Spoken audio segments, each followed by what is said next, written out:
Hello everyone, my name's Aaron Christensen. This is Horror 101 with Dr. AC, celebrating classic horror throughout history with new episodes every Friday night. Tonight we're going to be discussing 1965's Planet of the Vampires, which is directed by Italian horror maestro Mario Bava. Bava, whose name should be no stranger to any fan of the genre, renowned for such classics as Black Sabbath, Blood and Black Lace, Black Sunday, Twitch of the Death Nerve, aka Bay of Blood, $5 for an August Moon, and many, many others, lends his trademark colored lighting gels and amazing camera work to the deep recesses of space. Planet of the Vampires has often been cited as an inspiration for a certain 1979 Ridley Scott film. Let us know what you think as we travel to Planet of the Vampires. Let's prepare for a landing, Brad. Okay.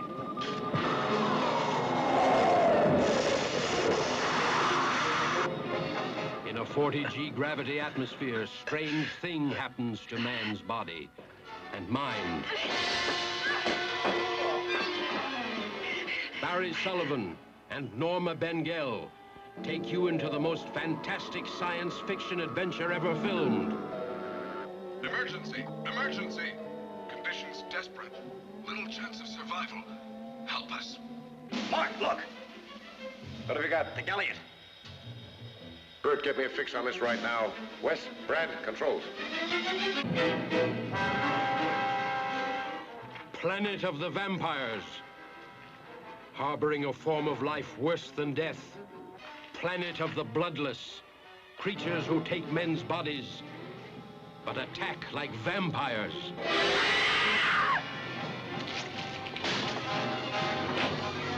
I'll tell you this, if there are any intelligent creatures on this planet, they're our enemies. In this outer space world, the living dead try to escape into life.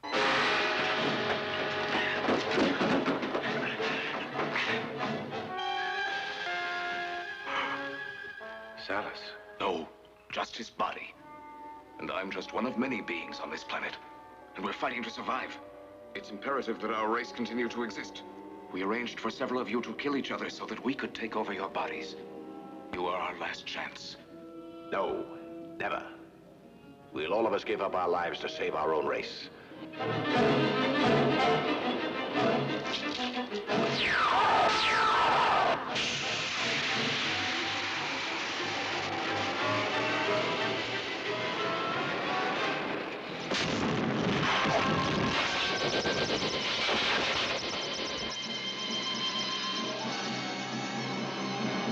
Hey there, there's a distress signal. Let's go check it out. Looks like it's coming from that planet right down there. We're going to be talking about 1965's Planet of the Vampires, and we have an amazing panel to chat about it with me. Let's bring everybody in, and let's say hello to author, screenwriter, musician, and man about town, Darren Callahan. Good to be here. Man of mystery, Craig J. Clark. Greetings. Our St. Louis rep, Alan Trump. Hi, everybody. Glad to be here. Beaming in from Vancouver, Stan Hyde. Great to be here. And rounding out our panel of awesomeness, Troy Howarth. Hello, thank you for having me.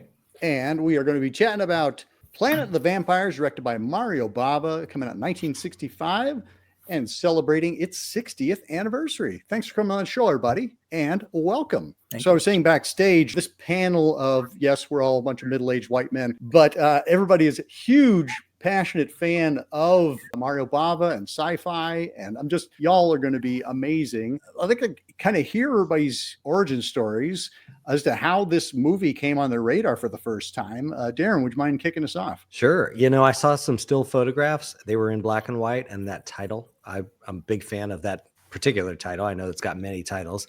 Planet of the Vampires immediately struck me as a film I'd want to see, but I had not, and I did not know how to get it in the mid 2000s. It was playing in Chicago at the Sci-Fi Spectacular one year, and that's how I saw it. And I had no idea that the uniforms were yellow and black, which extra sold me on it. I actually didn't know the tenuous connection to the plot of Alien until later. I did, as I watched it, go, hey, this seems kind of familiar. It was definitely the design and the colors that drew me in, seeing it not black and white photographs, but fully realized color. I love those fests. Awesome. Craig, how about you?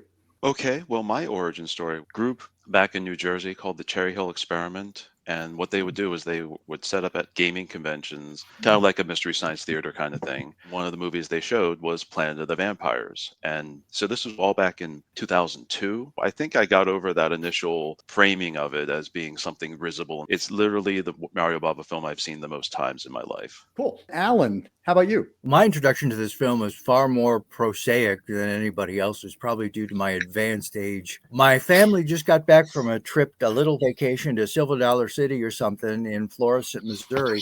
We got home, a windstorm had knocked down a tree in our backyard. While we were there, they said, hey, there's this brand new UHF channel that they've announced on the local station.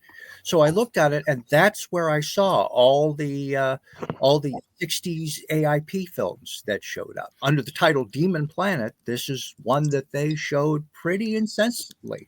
That's awesome. Stan, how about you? I probably saw pictures, and I'm sure I did, stills in Famous Monsters of Filmland of the alien skeleton, which, like, I was obsessed by. That's so cool, but I had never seen the movie. I'm sure I would have seen it. We had two science fiction movies on TV warring on Friday nights. Cairo TV had... Nightmare Theater at 11:30. But if it wasn't going well, you could always tune into CTV's movie at midnight. And I'm pretty sure I would have seen Demon Planet there at a tender age where it was really scary. Except I was disappointed because the poster art showed like an ambulatory skeleton. Mm-hmm. So a little disappointed that the skeleton didn't get up and walk around. But can you believe it? Come from AIP, a poster that doesn't match the content? It doesn't match the content, yeah. Crazy. Troy, you've even written books on Mr. Bava and contributed multiple commentary tracks to DVDs and Blu-rays. What was your introduction to this film? Well, I mean, I became aware of Mario Bava at a very young age because of seeing Barren Blood, late movie that my mom had recorded back in the early 1980s. So I saw it at some point, and it just, made an impression on me. Not that I really had any concept about directors or anything like that. I was far too young, but there were a rotation of books that I used to check out from the local library on a regular basis, invariably about horror films. And one of them was a book called The Vampire Cinema by Alan Silver and James Orsini. And that book had a lot of mouth-watering illustrations, black and white, as was typical at the time, but lots of pictures and lots of descriptions of films that just seemed like, my God, am I ever going to see any of these movies? And, nowadays, of course, we're spoiled for choice. But that was my first exposure, but I didn't catch up with it until at one point I found the old HBO VHS. Sometime in probably the late 80s. I found a copy of it for sale and begged my mom to buy it for me. Of course, I was spoiled, so I got it. And I fell in love with it right away, despite some obviously, let's say, dated elements that at that time I was probably less sympathetic about than I am now. But the style and the atmosphere just totally won me over. Yeah, it is one that, especially coming after the big 50s sci-fi wave, it definitely has some of those trappings, but it also presents it in a very different way. I think a lot of the stylistic choices that Bava makes are what elevate it. It kind of takes it to a Gothic level at times. And then we also have his trademark colored lighting gels that change things. It gives it a completely different look than maybe what we're used to when we think about what a sci-fi or a space opera looks like. Would anybody like to give a brief premise or a setup as to what the story of the film is? Alan? The spaceship Argo and the spaceship Galliad are on an expeditionary mission, and there is a planet that has been emitting a radio signal for many years, and they wonder if it's just like some sort of natural occurrence, or is it a distress call from something? So the two ships come to the planet. They're hit with a intense gravitational field, which yanks them down into the atmosphere, somehow sparing the ships from crashing completely. And when they get there, both crews are overcome with sort of a madness, which results in violence between the crew members. And we focus mostly at the beginning on the crew of the Argos and how they discover that their ship has been, crippled. They have to repair it. and they also want to explore the planet, find out what's going on with the signal, and also check to the welfare of their other shipmates in the Galliot. They go out, they discover the ruins of a huge crashed spaceship with huge skeletons, which may have been inspired some of the alien set pieces that H.R. Geiger did. And then they discover that, unfortunately, on the other ship, the Galliot, it landed, but everybody succumbed to the madness and killed each other. Or did they? Thank you, Alan. This is why I call on you, because you do these intros so well. You did touch on a couple of elements that I'd like to explore. The distress signal and the giant skeletons of former expeditions. Those are elements that do show up in 1979's Alien, directed by Ridley Scott. I think Ridley Scott has fielded a lot of people, accusing him of ripping off this movie. I would say that largely that falls to our screenwriters, Dan O'Bannon and Ron Shusett, being that they have written this, and then when it got rewritten by Walter Hill, some of those elements carried over.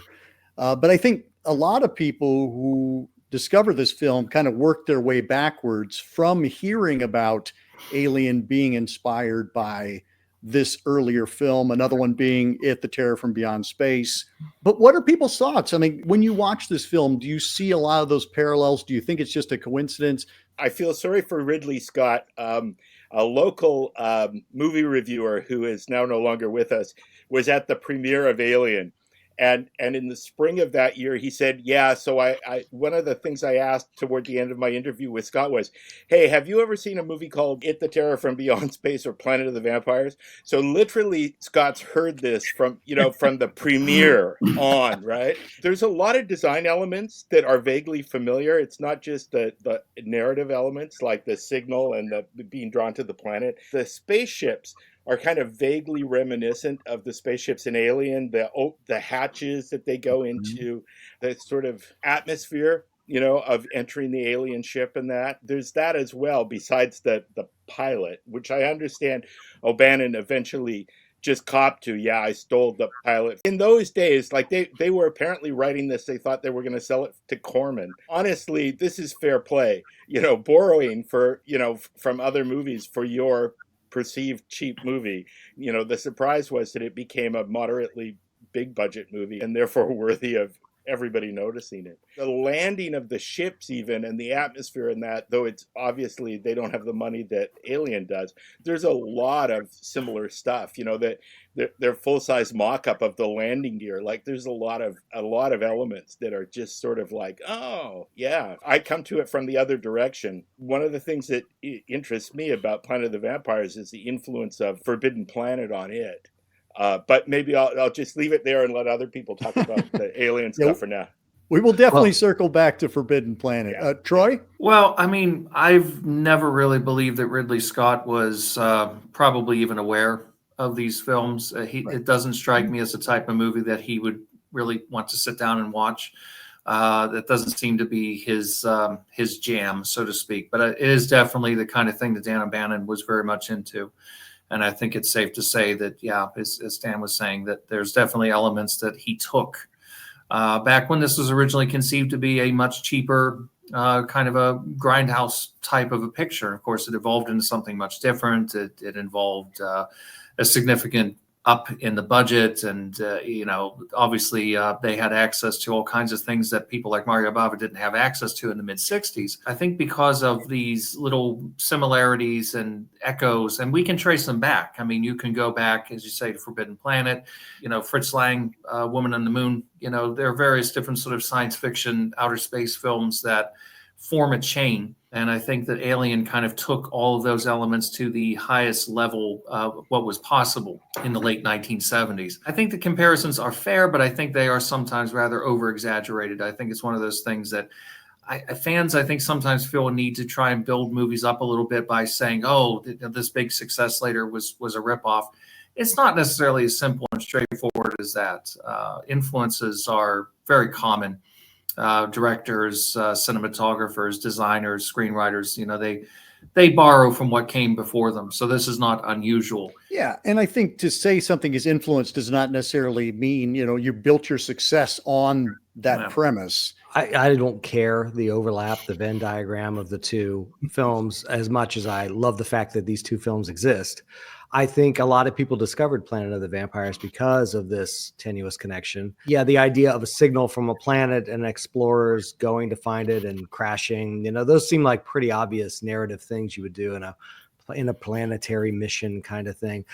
I do think the ancient spaceship of both things is really just too close to call. You would absolutely have to say that one is from the other movie. And I think the main giveaway is the size of the aliens. There's no way you can deny somebody thought the space jockey from Alien should be large. And there must have been a reason, whether it was the production designer or Giger or somebody just had seen this or had seen it and forgotten it, perhaps. But the idea of a large alien species, perhaps millennia old, rotting on the planet, I mean, like, you just can't get around that. But then again, I'll go back to the same thing as who gives a shit, because they're both great. So, and we got them both. We got lucky to see them both. They're both different enough that I don't think they should sue each other. But if you like one, you like the other. Dan O'Bannon's original script probably described a large space jockey. And so therefore, everybody who looked at that script went, a large space jockey. That sounds great. Let's do that. The inspiration coming from someplace, it's what you do with it. And I think they really do something special with Alien. But circling back to this film, I think there's some really special things that Bava does that completely set it apart from Alien. It doesn't feel like you're watching a redundant experience at all. Craig, you having seen this movie as many times as you have, what are some of the things that kind of jump out to you about this particular film? One of the first things is the design of the costumes. It's wonderful that we have, space costumes. I mean, they've got like a headpiece, they've got the high collars. It's like, that's a look that needs to actually exist in this world. We can still make it happen, people. I love Bava's use of being able to place these characters with foreshortening and with, he does everything most everything in camera. So that he was looking through the viewfinder. We'll have these rocks over here. We'll have these bubbling pits in the background. For the amount of money that he had to make it, all that money is on the screen and more. Troy, do you happen to know what the budget was on this one? I don't have a specific sum, no, but it was a very low budget film. The origin of the project, I think, is something that's worth discussing. It's kind of interesting that, the story that it's based on had been published. Its title translates as One Night of 21 Hours. It was by a writer by the name of Renato Pesternino. I hope I'm pronouncing that correct. Actually, Bava had read this story in a science fiction magazine. It had been published back in 1960, the same year that he officially made his debut as a director. Now, he'd been directing unofficially for a number of years before that, fixing various projects that he was involved in as a cinematographer. Directors who either quit or walked off or abandoned projects, he would take them over and bring them across the finish line without credit. But 1960, he makes his official debut as a director. And he bought the rights to this story. It was something he held on to for a while. He couldn't find somebody that was interested in getting a movie like this off the ground. Now, science fiction in Italy was relatively rare by the early 1960s. We really only had a couple of things, one of which was a film that Bava was involved in called The Day the Sky Exploded. Also, Kaltiki, the Immortal Monster, which is horror sci-fi, another project that Bava was involved in. But then around 1960, this is a time where Antonio Margheriti is coming onto the scene, and he's making his space operas. And boy, if you want to see a contrast between Bava and Margheriti, watch any one of Margheriti's space operas back to back with Bava's, and you can see a very different sensibility. I think Bava, obviously had a much more, for my taste anyway, had a much more refined aesthetic and a much more refined kind of sensibility. But Margheriti made these films that were, they're entertaining. They definitely have their merits, but Bava manages to turn it into something it's closer to a horror film than a science fiction movie. So it's one of those kind of interesting things. But yeah, it was a story that he purchased the rights to, held on to for a while until he was able to get it off the ground.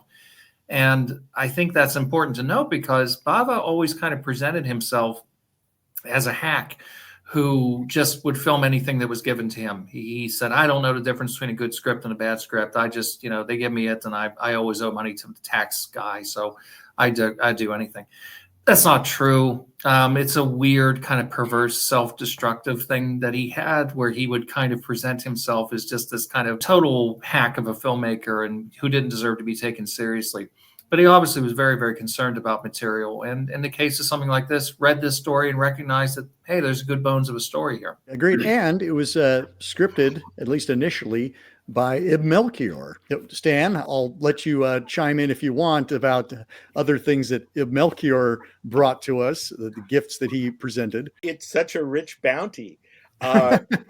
Robinson Crusoe on Mars, Reptilicus. How wide a range is that? Did Melchior have something to do with Death Race 2000? Or yeah, he wrote the original story for it. Yeah, I don't know that he didn't do the screenplay. Right. Yeah, son of a famous opera singer and a guy who seemed to understand science fiction to a degree. He's Angry Red Planet as well, I think, right? If you think about that kind of era, sort of late 50s, early 60s science fiction, his scripts have a flavor of what was being written because it's from a written source in the first place. Planet of the Vampires does have a kind of a pulpy science fiction, space exploration type feeling, except it's like the haunted house version of that, the scary version of it. And Bava makes it look to a degree like the kind of illustrations you might expect to find, during that era. I mean, the atmosphere and the look of it just kind of reminds me of Richard Powers, the kind of surrealistic, you can't really figure out what the image is, but it's pretty cool kind of look, which Bava kind of does in that too. Reminds me of Planet of Storms too, First Spaceship on Venus. I've gotten far afield here. Anyways, Melchior, a sci-fi guy. Although the story is that he wanted to do the two surviving members of the expedition are Adam and Eve, which is man, that is, even then, that was an old trope that was old enough that EC Comics could exploit it, like not a very original idea. And yet I was like going, oh yeah, that'd be cool. I mean, if you're going to have a twist ending, and they could have probably pulled it off if they hadn't done that final zoom in on New York, that it's modern day New York happening. Well, one thing I like about the twist ending, and believe me, if you haven't seen the movie, you're going to go out and see it after hearing these wise people talk about spoilers, how cool everybody. Spoilers. Yeah, there's. Well, I'm just going to say you got to get through to the ending because it might feel like at a point about 2/3 through, it's people running down hallways. Now they do tie it together with a plot, and it's cool. But you might say, okay, I've seen it all. The ending is really worth sticking around for. I do think as a screenwriting thing, it's cool. But I think the thing that is the coolest about the twist at the end is it's a twist on a twist. They reveal what they were going to do was non-lethal to the Earth, but then they have to revert to plan B because of circumstances, which then becomes lethal to the Earth. So they thought they were saving a planet, but in fact they were dooming it by its detour. I think that is kind of fun. For me, as I saw it as a kid on the black and white TV, so I lost a lot of the Mario Bava atmosphere. The ending was kind of ruined for me because I had seen another part of the AIP movie package called Voyage to the End of the Universe, which is this Czechoslovakian film. So I said, wait a second, this ending sounds very familiar. Who would like to talk about the design elements, kind of the things that make the film look like what it looks like?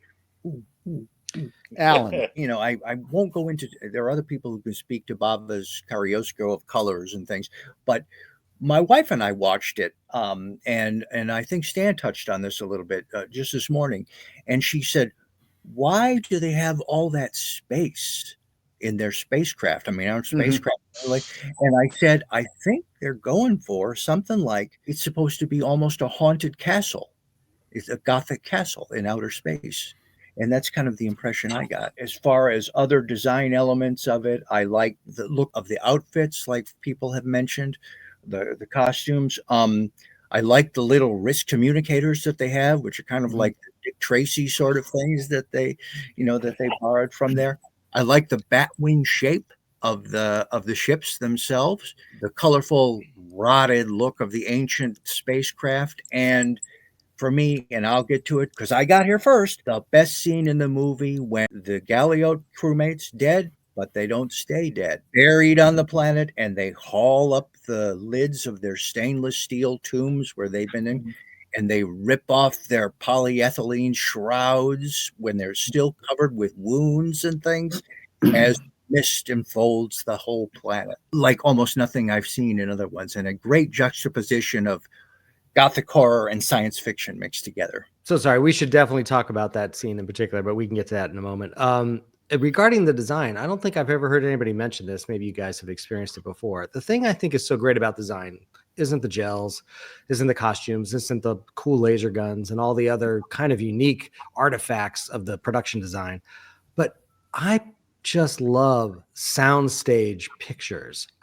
In a way, I don't love green screen pictures. I feel like something about a soundstage picture feels more alluring to me. I don't know if it's alluring to you guys. I'm going to point to old episodes of Star Trek, the original series, things like Cat's Paw. You know, this is styrofoam. You know, this is dry ice and other things that are driving the look and the feel of it. But there's a certain, I don't know, there's a dream factor that you miss in CGI created backgrounds. Now, not that I mind visual effects in other contexts, but I do miss, hey, they're on a soundstage. That's okay. Maybe it's the fact that I love theater and you're looking at a proscenium arch in the same way in these pictures. I wondered if anybody here had an opinion about films filmed on a soundstage, whether it's sci-fi or horror or even could be drama, because I think there's a couple of films even recently that were dramas filmed on a soundstage. The only thing I can think of that feels like a soundstage movie in the last 15 years is maybe Moon,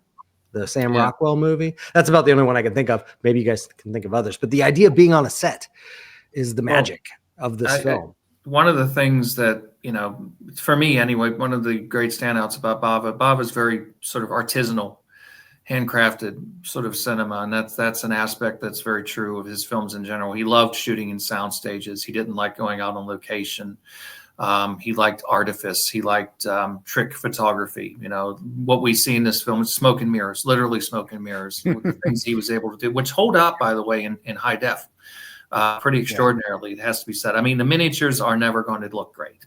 It has to be said that the spaceship floating, it is. Yeah, but there's a minister in Alien that bugs the shit out of me, though. Well, yeah, one shot with the unlocking of the Nostromo, and I'm like, Jesus Christ. But yeah, it's on that level. Even there, but I mean, it's something like, bearing in mind, Alien was way up here, budget. Planet Vampires way down here, so we can forgive these things. But, to your point about soundstage movies, one of the movies that comes to mind, and it's not a recent film, but just a movie from back in that era that comes to mind that has a similar quality, is Terence Fisher's version of The Mummy, which I absolutely love. And it's phony as hell, but I love the phoniness of it. I love the stylization. It gives it that kind of dreamlike quality. Now, does that mean that Terence Fisher and Jack Asher sat there and said, we want this to look dreamlike? Probably not. They just had to make do with what they had, but they turned what could have been a deficit into a strength. And I think that's very much true with Bava in this film as well. I've got a bit of a theater background too. I used to teach film and theater in high school, so I built sets. And one of the things about, and I love movies, I like Mexican horror movies because the haunted hacienda and stuff like that. I love those sets. And there's a little bit of a difference, I think, between going out on location and building a set in terms of there's a sort of painterly quality when you design a set. You have to design it so that it creates this artifice, and by its nature, it's not real, which is kind of the joy of it. If you want, it just has to do what it has to do, which is certainly true of the shots in Planet of the Vampires, right? Barry Sullivan apparently was doing his ADR, dubbing his voice in. He thought this was going to be this really terrible movie, and then he saw it and apparently asked the guy, "Will you please run what I'm doing so I can see it, because I can't do the dubbing. I'm amazed by what the results are." It's a particular joy for me. I'm trying to think of recent movies that are sort of similar to that. There's this artistic quality that's different than you go to a location, you find what looks like what you want, as opposed to you build it and create the impression, so it's more impressionistic in a way. Yeah, you think about a film like Shivers, that's practical locations that are real that could have been sets, but are not. Right. They're just filming in an actual apartment building. Yeah. And it feels like it has a lot of reality to it, and it is very contained, and it completely works for that film. But I'm talking about that heightened level where Yeah. your eye knows this isn't a real place, yet you forgive it anyway. And not only do you forgive it, you embrace the fact that you are seeing a control room that's way too large, you know, and the hallway that's shot in 3 different angles and it's supposed to be 3 different hallways. You are still good with it. And, you know, Alien in some ways, not to keep going back to that, that's a soundstage movie. Yeah. That place doesn't Yeah. exist.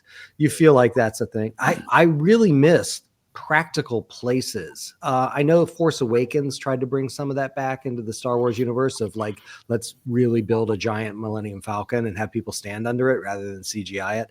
And I do feel like when you watch Force Awakens, you can kind of feel that physical weight to it in a way that you don't when you see it as an image. Although I have to say in Planet of the Vampires, there's pictures of models and then there's paintings of models of the ships. And I really can't tell the difference.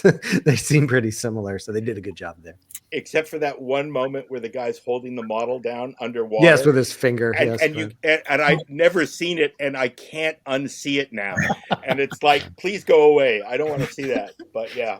Yeah, it's an incredibly tactile film. And as several of you have mentioned already, all of this were done in camera for the most part. There are like a very few optical shots that are done later in post-production. So Bava is truly creating this image through the lens. He's creating the foreground, the main action, the background. Darren, you were talking about that set feeling when we talked about the 1964 Japanese anthology film, Kwaidan. You absolutely are all about the fact there is artifice and you're celebrating the artifice. But kind of going back to Bava, he was the cinematographer, the director of photography for pretty much all of his films, even though Antonio Rinaldi is credited as a director of photography. He more or less was a camera operator. But we get such a great visual style from this film. And as many of you have mentioned, like it does kind of harken back to his Gothic qualities that he brings to Black Sunday and Black Sabbath. Troy, I wonder if you'd speak a little bit to that as well. Because he was a cinematographer and had been a cinematographer for many years and had worked, actually started off with Rossellini doing projects many, many years before and had been very well known, not just as a DP, but also as a special effects artist. He was very much a kind of jack of all trades, kind of a one-man film crew in a way. He was able to do a lot. Which was one of the great strengths of his films because he had a lot of control over his films. He had a lot of control over how they looked.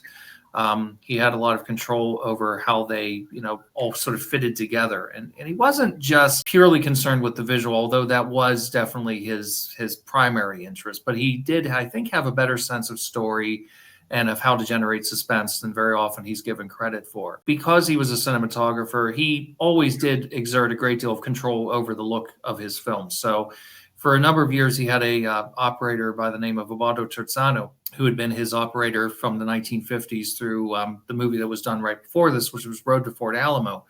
One of Bava's few very unhappy forays into the world of Italian Westerns. It wasn't a genre he was particularly adept at, and wasn't something he liked to do. But they had a falling out, and Antonio Rinaldi comes into the picture on this film. It's also worth noting this is the first movie where Bava has his son Lamberto on board as his assistant. He would carry on to be his assistant for the rest of his, basically the rest of his life as a director until, unfortunately passed away in 1980. And Lamberto subsequently went on, had a very successful career as a director himself. He's still working. This is the first time that Rinaldi is involved in. Basically they were operators as opposed to lighting cameramen. He was doing the lighting. He had a very particular sense of what he wanted the films to look like. We already alluded before to that extraordinary sequence with the rising of the dead astronauts, the slow motion, the use of mist, the use of color. And it harkens back to Black Sabbath or as well as Black Sunday. But it also looks forward to a giallo he did at the end of the decade called $5 for an August Moon. Where in that film, all the bodies are stored in sort of plastic bags in a meat locker. Very black comedy touch that's utilized in the movie. So this kind of extraordinary visual kind of consistency that goes through all of his films, regardless of the genre, because he worked in a variety of different genres. He didn't just make horror films. He did Westerns, he did a crime film, he did comedy, he did light erotic film in the late 1960s. Viking films. Thrillers. Viking films, you name peplums. So he tried his hand at a lot of different things and mostly was successful with them. But again, it's that unifying sort of visual sensibility, but also that sort of impish sense of humor that's in his films, and this ironic kind of fatalistic sensibility as well. So the look of the film is absolutely extraordinary. Of all the Bava films, the one I go back to more than any other and watch just to throw it on is $5 for an August Moon. I find that movie really charming for some reason, even though it is absolutely not at the level of Blood and Black Lace or something. But I find it really enjoyable. In the same way, Planet of the Vampires, I throw that on quite a bit too. In a way I don't Bay of Blood or some of the others. I don't know. They seem to have a little more joy to them. There are no real bad patches in there, and it does build to a climactic laser duel, and it does have sort of an operatic finish, which is really nice. But I am always shocked by 10 minutes in, they have the fighting between the crew members as they land, which I think is a great hook, amazing hook. But the fighting looks very real. The fighting is extremely, particularly in those, I'm sure, quite uncomfortable leather outfits. They are pulling no punches, seemingly. And I love how people fly in from out of camera and sort of grab each other, and the hands around Norma Bengall's neck in that zoom shot. It just feels like they're really fighting. And there is serious confusion and danger about why they're doing it. I really love that. And then 30 minutes in, they use what is currently a very popular screenwriting trope of putting a ticking clock on it. We have to take off within 3 days or we won't be able to take off ever. And they don't really punch that ticket as much throughout the next hour, but the idea that they were even smart enough in the story to add a ticking clock to it was great. There aren't that many plot holes for a film that's based on a short story and doesn't have script as its sole purpose. But it really doesn't have that many gaps. I have a couple of questions, but they're not deal breakers for me. I have questions as well. In fact, I'm going to ask one right now. When you see the crew members getting taken over, it's when they're unconscious. You know, they've been rendered unconscious, and that's when the parasitic alien can sneak in, which, of course, calls to mind Invasion of the Body Snatchers. When you go to sleep, that's when they're going to get you. When in the heck do the aliens get Sonya and Mark when they're running with the meteor deflector? Like, I don't see them nodding off at any point. I do not know how Barry Sullivan gets turned. I have no idea. I've watched it several times. I know the scene when they're first demonstrating it, when he's looking at the possibilities of the future and he's sort of zoned out. But I don't know when it happens. I kind of got the impression that somewhere in all of the fighting, Barry Sullivan and Norma Bengall get killed, right? And then they're reanimated, right? They're reanimated. When did they get killed? Do we see that? We don't see it. We don't see it. My impression is the same. It's always been it's either when you're sleeping or when you're killed, you're dead. So it takes possession. So in the melee that's going on at the end, we cut away from them for a while, and my impression has always been that during that period of time they got killed off then, and that's when they become possessed. And they bring the meteor deflector because they need it in order to get through the meteor storms on their way back to their home. Yeah. Okay, my second big question, aside from when do they get taken over, where's the fucking hairdresser? Because those two women have the most amazing hair. And how do they get it under that helmet? Yeah, it's a total mystery. It's worse than the space jockey. I'm like, where is the extremely talented hairdresser for these two beautiful women's coiffs? It's crazy. Yeah, that's the kind of thing that I just read off. Okay, it's the hair, but it would have been cool if they actually dealt with that, and maybe had their hair chopped down or something like that, so they fit in the helmet. Can I just say one thing about the alien possession, since we're kind of on there? I love the blocking in the couple scenes where the aliens have taken over somebody, and they don't seem to know how to ride. They don't seem to know how to drive the car yet, and the characters sort of, that blocking's great. I kind of wish there was more of it. That level of thought has been applied to their movement and stuff is awesome. I think another parallel we can draw, because at one point we do have Barry Sullivan, recording kind of a log about his thoughts, is John Carpenter's The Thing. The whole possession angle, the who's human, who isn't, the paranoia. Again, the sort of captain's log, which again, I think that's also an Alien, isn't it? So yeah, those are elements that get kind of echoed in later films too, which they're good ideas. So, obviously it's a little bit of a testimony to the fact that this little sort of cheapy Italian-American co-production from 1965 echoed into these later movies later on. And in Carpenter's case, he is definitely a fan of Mario Bava, is well aware of his work, and has commented about his work before. So whether he specifically at any point said, I kind of want to do an update of Planet of the Vampires, I don't know. But the parallels definitely are there. I love the fact that we see an echo of that with the giant alien skeleton, that they flip a switch and you hear kind of this alien garble vocalization. That never had clicked for me before. And I went, oh my gosh, this alien was also recording something, for the record. And before he died, because basically he just deteriorated right there on the planet's surface. Oh my gosh, that is an echo of the captain's log that we saw Barry Sullivan doing. As you said, Troy, it doesn't seem like this is a very glamorous, far-reaching film, and yet we do see echoes of it showing up time and again. James Wan has said that Aquaman and the Lost Kingdom has a lot of influence from it. I think even down to some of the costuming and stuff like that. This whole thing of doing a log, there is an influence in this film from Forbidden Planet. Sure. Particularly if in a way, Forbidden Planet is a ghost story. I mean, the Krell are dead.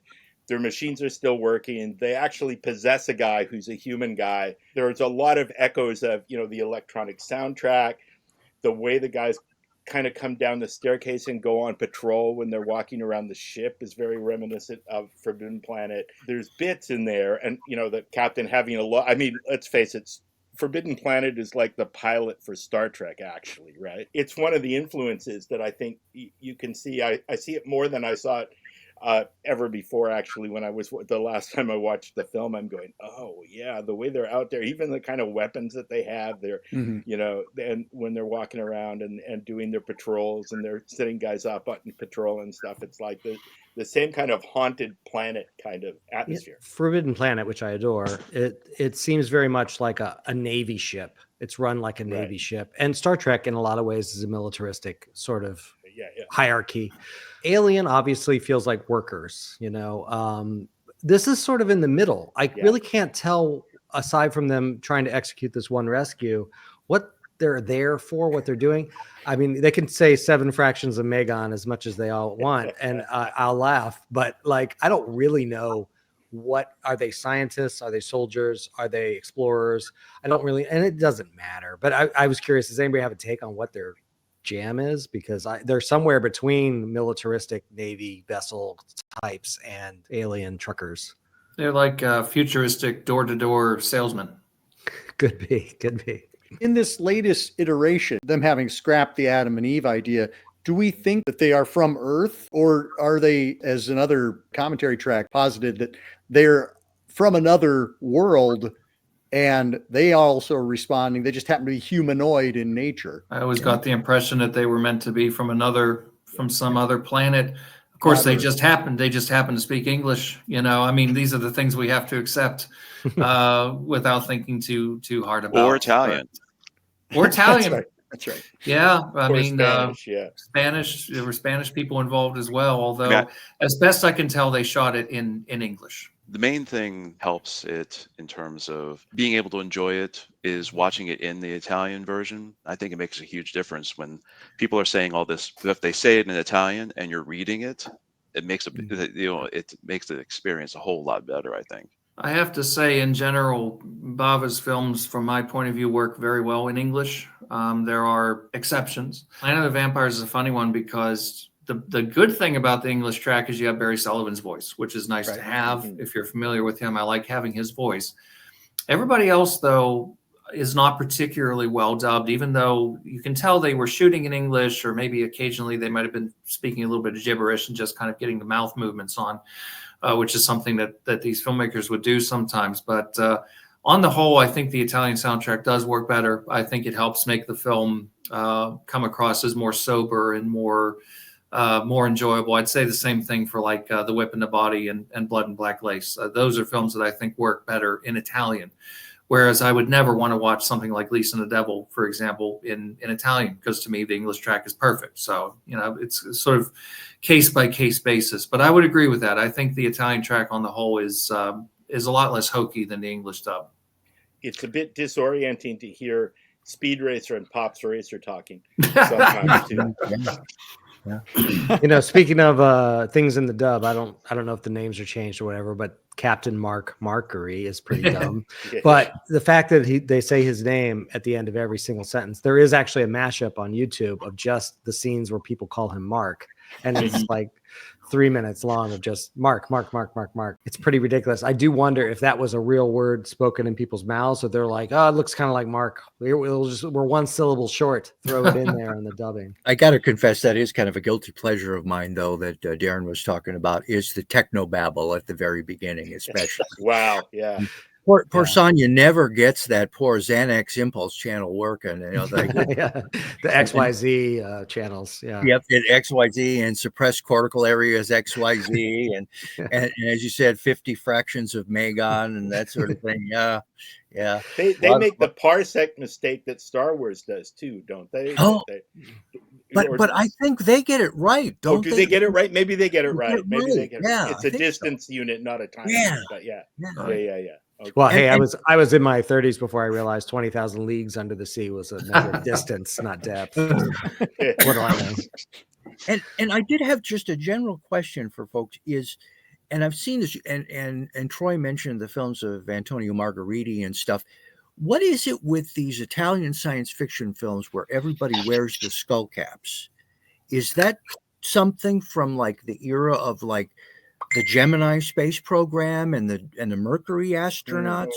Is that where that look came from? I don't know. Honestly, I mean, I feel like that even harkens back to like this Flash Gordon serials in terms of like Ming had something like that. Yeah, Ming, the original Ming. Yeah. I kind of poked fun at the women's hair design, which is very cool and visually amazing. Mm-hmm. But I didn't really talk about the fact that the women are equally well treated in this movie. There's nothing about them that is, of the era in that way. Yeah, there's no romance between Mark and Sonya. They are as capable as anybody at doing their job. So I mean, there's a couple times where they freak out, maybe a fraction more than other people, but there's times when the dudes freak out too, quite frankly. In the script, apparently, in one of the iterations of the script, there was a relationship between Mark and Sonya, and Bava didn't think that was a good idea, so that was scrubbed. Probably just as well, also because of the significant age gap between Barry Sullivan and Norma Bengall. Mm-hmm. I think that would have come across a little bit strange. Although, we've seen far worse things, even in contemporary films. But I would say in general, a lot of genre films in general, but especially a lot of the Italian genre films, especially when you start talking about the giallo films, which tend to rely a lot on very glamorous imagery and scenes of, let's be honest, very often scenes where women are being brutalized. There is a tendency to pull the whole, sexist, misogynist card with regards to these films, but I don't think that's always fair or accurate. And I think Bava's films in particular very often tend to focus on very strong women. They don't have that kind of condescending attitude towards the female characters in his films in general. I'm sure there are exceptions, but if you think about most of his films, they do tend to focus very, very much on female protagonists or very strong female characters. Black Sunday, The Girl Knew Too Much, The Whip in the Body. We can go through chart all the way to Lisa and the Devil and Shock. And Venus of Ill for that matter as well. So I think that's an aspect that has helped his films down through the years. You don't really get a lot of that kind of casual sexism in something like this that you very often get in a lot of the other sort of space opera films where it's very, very obvious that the women are just there for eye candy. They're there to make coffee. Make coffee and look pretty. Yeah. If I could throw out another woman who, definitely played an important part in this is Gabriele Mayer, who did the costume design. Yeah. And she also did Danger Diabolique next year for Bava. Some of our other tech folks I want to shout out, Giorgio Giovannini, who did our sets, and Carlo Rambaldi created our models, and I'm guessing the giant alien designs as well. And, Rambaldi would go on to win multiple Oscars and become kind of a mainstay for 70s and 80s horror and sci-fi. And he created all kinds of great monsters for like Peplin movies as Yeah. well. The Medusa thing, and I know it as the Sons of Hercules, but Oh, anyways, you know, Stan, I've had several people mention those Medusa monsters from, is it Son of Hercules versus Perseus you know, is I think what it's really called. But yeah, I mean, Yeah. so even at that time, he was doing amazing practical stuff. Yeah, he was kind of a protege of BAVA'S, and they worked together on a lot of projects together.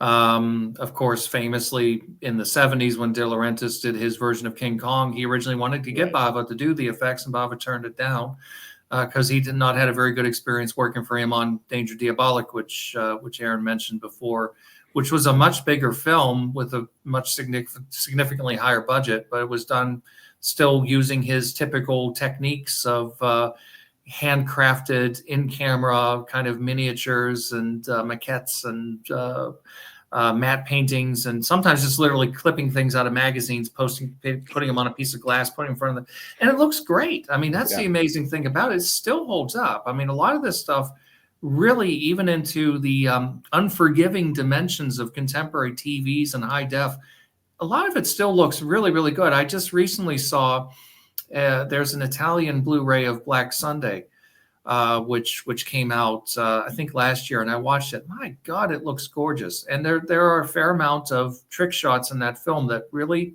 they still hold up. You know, I bought a Blu-ray of 2001, I don't know, 10 years ago, and it was the clearest I'd ever seen the picture. And you can see in some of the ape shots in the Dawn of Man sequence, the joins of the paint on the background of that. I don't see any of that here, you know, and that was Stanley Kubrick, Years. Yeah. So this, the fact that he's able to disguise some of the wires, quote unquote, wires of filmmaking is pretty damn amazing. And there's a consistent's not the right word, because BAVA made a lot of different kinds of films, but across some of them, I think of it as BAVAland, from the colored gels to the kind of, techniques that are being used to create from science fiction to, like, whatever, Black Sabbath, Kill Baby Kill. There's a kind of director's vision that's consistent in that, which is partly born of necessity, but it still is this consistent director's vision that's, by creating those special effects and those images is the key there, in the way that he did, so it's a great place to visit. I like BAVAland. Stan, thank you for mentioning Kill Baby Kill too, because these are very similar films, different colors, different aesthetics, different vibe, but they are both Gothic, romantic, dangerous places, on sets with copious amounts of fog that just both work on some kind of subconscious level. And I love that. Several people have mentioned BAVA'S peplum films. And by the way, a friend of mine noticed that just like in all Hercules, Machiste, Atlas films, the shoes in this were provided by Pompeii. Yes. Pompeii is that. the footwear dealer forever. But I did want to ask a question. The look of planet Aura and the look of Hades in Hercules, Hercules in the Haunted World, did they use some of the same scenes or some of the same effect? Because in a lot of cases they were similar. They were both shot at Cinecittà, so it's entirely possible that he raided the same flats and the same, he said that on Hercules and the Haunted World, he really only had, just a threadbare number of pieces of scenery that he would work with, and he had to multiply it using the old-fashioned tricks, again, mirrors, things like that, to create an illusion of space. And in Planet of the Vampires, the planet itself is basically just a couple of plastic rocks and colored gel lighting and fog, and that was it. I mean, it must have been a rather unpleasant atmosphere on the set with all that fog. I can imagine back then, with the technology being what it was, they probably weren't breathing too well during that period of time. Well, one thing that I noticed about, in watching it on a Blu-ray is that, man, these folks are sweating like crazy. And, and that kind of adds to the tension during the high gravity scenes and the fights. And when Barry Sullivan is picking up that little electronic door lock thing. Yeah. And I don't know but that really gave the impression that they were undergoing a lot of physical stress. And maybe they were in those outfits too. I think it's the outfits, because somebody said they had taken the temperature in the studio down, so it was cool, but they were still sweating away in those costumes. This is kind of off topic, but have you guys seen the recent film Conclave? Because that is filmed Yeah. at Cinecittà, but apparently one of the sets, so I hear, I don't know, I can't verify this, one of the sets is a set in a Bava film. Like they pulled out a wall or something just to like have it in there as like a tribute to that place. Cool. So like the big voting scene apparently has maybe it's a column. I think they pulled out a column from back in the day to put in there as an homage to Italian filmmaking in general. So that makes me very happy. Darren, I would be remiss if I did not mention the music and give you an opportunity to chat about the electronic score. Aaron, thank you for the opportunity. I always either remind Aaron, hey, there's a composer, or Aaron throws it to me because I am also a film composer. The score here is obviously a reference to Forbidden Planet and some of the bleeps and bloops. Great score for that film. But it's funny, they take that same sort of sci-fi aesthetic and they darken it. I mean, it is a dark use of all the textures that were available to them at that time, whether it's diegetic sound or whether it's electronics. It's totally different. And actually, if you go onto Spotify or any streaming service, the soundtrack is available under Terror from Space under the composer's name. And if you listen to it without seeing the images of the film, it is quite good, terrifying, textured, early synthesizer music in a way that would later sort of pop with films like Phase 4. It's definitely worth a listen in isolation and in a way that some scores of that type might not be. There's a very distinctive sort of zoom sound that's used in it that he actually, Bava, reused at the end of Lisa and the Devil. When Elke Summer gets on the plane and realizes she's the only person on board, and there's this sort of weird, obviously it must have been something that he liked, because why would you recycle it all that many years later? But interesting enough, when I first saw the film on HBO Video, it was completely rescored by Kendall Schmidt. Right. Oh, not Les Baxter? Yeah, well, no. Les Baxter was, the guy that always rescored the films at AIP back in the day and kind of gave them wall-to-wall carpet soundtracks, which I don't much care for. But in this case, it was part of a group of films along with Scream and Scream Again. And there were a few other movies that, Witchfinder General being another one, which AIP, there was some complexity involving the music rights. So they couldn't justify spending the money to put the original soundtracks on. So they got this guy named Kendall Schmidt with his synthesizer to come in and rescore these films. And in some cases, it worked better than others. It's disastrous in Witchfinder General, which has this beautiful symphonic Paul Ferris soundtrack. It was just awful. But in Planet of the Vampires, actually, the Kendall Schmidt score wasn't half bad. It was actually fairly close to what I think is Gino Marinuzzi Jr., if I remember correctly, did the score. Fairly close to it. It's actually not bad. And one of the neat things about the Radiance release that came out, I think, last year, is they actually give that to you as a listening option. If you're so inclined, if you want to revisit the old Kendall Schmidt score, you can do that. But I like the Marinuzzi score. I think it's very effective, very minimalist, and very effective. And again, that's one of the things when you see the films the way they are originally scored versus the way that AIP and Les Baxter would redo them. Les Baxter laid that music on with a trowel, whereas in the original, there's a lot of ambient noise. It's a much creepier sound mix. We haven't talked as much about the AIP connection. I do want to kind of toss it in because this was the third of Mario Bava's. Wait, was this the second or the third? What happened with AIP was they picked up the rights to Black Sunday and they made a mint on it. So after that, they became actively involved in the production of The Girl Knew Too Much, Black Sabbath, and I believe this was the third. And this was the third, right? Right afterwards, there was Dr. Goldfoot, and that's a whole separate thing we don't need to get into here. We'll talk about that when its anniversary rolls around. But it was also Barry Sullivan. It was his third of a contractual obligation to AIP as well, and so that's how he got tapped to do it. And as somebody alluded to earlier, he thought he was kind of in a garbage film. Yeah. And it wasn't until later that he realized, oh, wow, there was real magic being performed through the lens. And he retracted his statements and really went on to champion the film. He was genuinely surprised and talked very highly of Mario Bava's helming of it. We actually haven't talked about our actors much at all. I feel like we should, and here we are an hour into it. But what are people's thoughts about like Barry Sullivan and Norma Bengall and just performances overall? I like Barry Sullivan. I mean, he's an actor I like very much in general. He was one of those guys. He was kind of a star, but not really a big star. He rarely had leading man status. Usually, he was kind of like the second guy under. It was like under Kirk Douglas in The Bad and the Beautiful, for example. But or he would be the male lead, but it was under a bigger female star like a Barbara Stanwyck or somebody like that. So he was always a good, solid, reliable actor. And he was one of those actors like Joseph Cotten and Arthur Kennedy and Cameron Mitchell, who just ended up doing a bunch of movies over in Italy. He was always a good, solid professional actor. I think he does a very good job in this. His job is basically to be stoic, and he does stoic very well. So I don't have a problem with him. I think the actors in general are all perfectly acceptable. There's not really too many great thesping opportunities for them in this, agreed. but they don't let the material down. I don't know anything about Barry Sullivan. The only thing I've ever seen him in is Earthquake. He's a seismologist, a very tiny part in Earthquake. He's also in 40 Guns. 40 Guns. I need to learn more because I do like him in this film. I used to see him along with the same local television horror movie AIP packages. He used to be shown quite a bit in a movie called Pyro. Yes. Where that's really my other point of reference with him.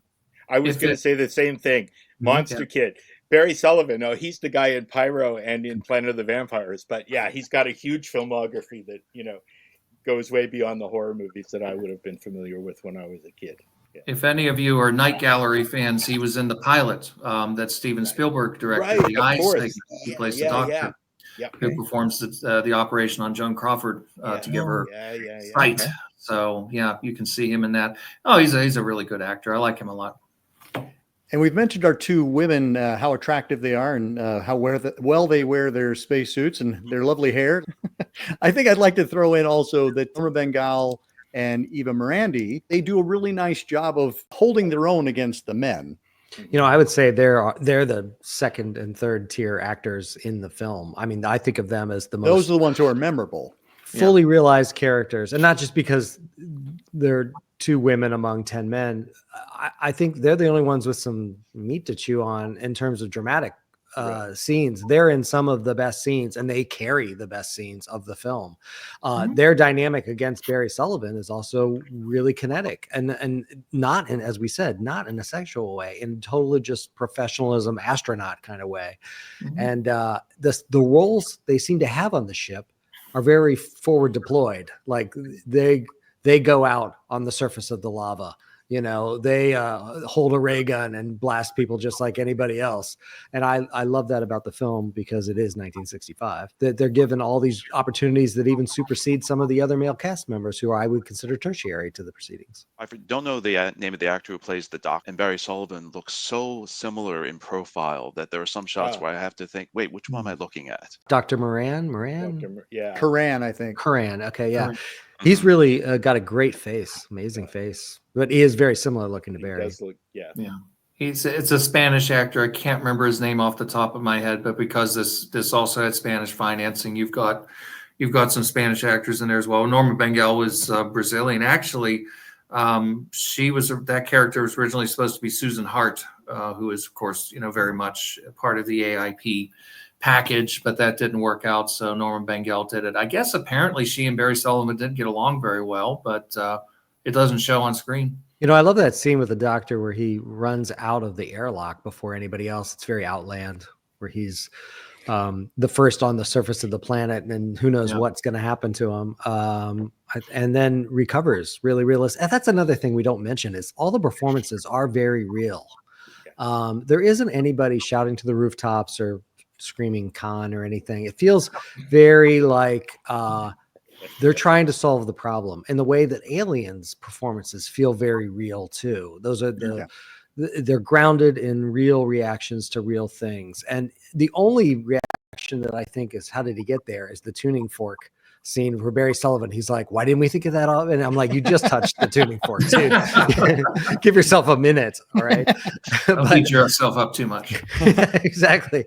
But aside from that quick reaction, which seems to maybe be an edit because it looks like there's an insert shot of them getting the tuning fork. And I want to throw out a quick name check of an early appearance from Ivan Rassimov. Ivan Rassimov. He shows up. And again, because everybody's wearing the same costumes, they all do kind of feel a little interchangeable at times, with the exception of Wes and Sonia, etc. I think there's two things we should talk about. Great. One, they're not vampires. So right.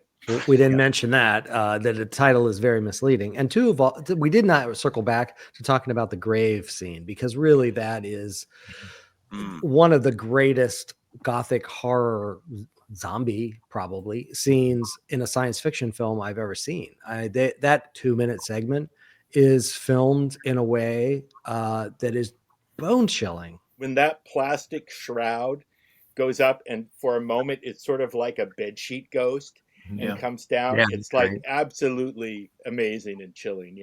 Something that I thought of, watching that, because it's again like taking off a shroud and stuff like that. But there are certain things in there just, and probably analyzing this too much, but in some ways it's also like they're ripping off the amniotic sac and being reborn into a terrible new existence. And we were talking earlier about the skull caps that they wear a lot of times. Well, I remember when in discussion of Alien, they asked the directors, why did you have Sigourney Weaver strip down her undies and stuff? Is it because sex appeal, one thing, but also I wanted to make her look vulnerable. And one thing about this, wearing these skull caps, many times in seeing, particularly the women, they almost look like hairless babies, like they're about, and again, I have no defense against this malign force that's creeping up on me. I was just going to say the grave rising scene, I consider it very similar to the scene in Kill Baby Kill where he's running after a person, chasing a person down the hallway, and then that person turns out to be him, where you wait the whole movie for this scene. And then when it happens, it does not disappoint. So if you haven't seen the movie, there is, and you hate everything. You hate the costumes, you hate the performances, you hate the score, you hate everything about it. There is no way you would hate this section of the film. It is just too freaking cool. There's no way anybody would say, oh, that scene doesn't work, because it is an absolutely perfect realization of the scariest moment of the film. Troy? Well, there were a couple of things I wanted to mention. One, it was said earlier, I think Aaron mentioned that, that there are a lot of scenes of people sort of running down corridors and things like that. And it's one of the things that Bava did in general. There is this element in his films, when you sit down and think about it, of filling time with scenes that, if they weren't executed well, could be crushingly boring. So if you think about a movie like The Whip and the Body, it is one of those movies where there's a lot of scenes of people wandering down hallways with candelabras, investigating creepy noises. And it's the kind of thing that irritates the hell out of me in some of the Roger Corman Poe movies, which I love them. But at the same time, sometimes I'm like, God, this movie should be 10 minutes shorter. Return of Count Yorga is another one where there are these interminably long sequences of people wandering down hallways, opening doors, going in, coming out, closing the door. So he knew how to do stuff like that in a way that, even though in a way it is kind of like marking time, it doesn't feel like it. It justifies its existence because it's so beautiful to look at. That's one of the things. The other thing is the sequence. This is indeed the big showpiece sequence of the film. This is the sizzle reel scene. This is what you want to show people to be like, this movie, you want to watch this movie. And it reminds me of another film that actually came a little bit later. It was shot the same year, but it came out in '66, a Hammer film called Plague of the Zombies, which has a justifiably famous up from the grave sequence, which even Scorsese used it in his Amazing Stories episode, Mirror, Mirror. It's so good. He used it as an example of his protagonist's work as a horror film director. This is every bit as good. And it harkens back to that great scene where Jovutic comes out of the grave in Black Sunday.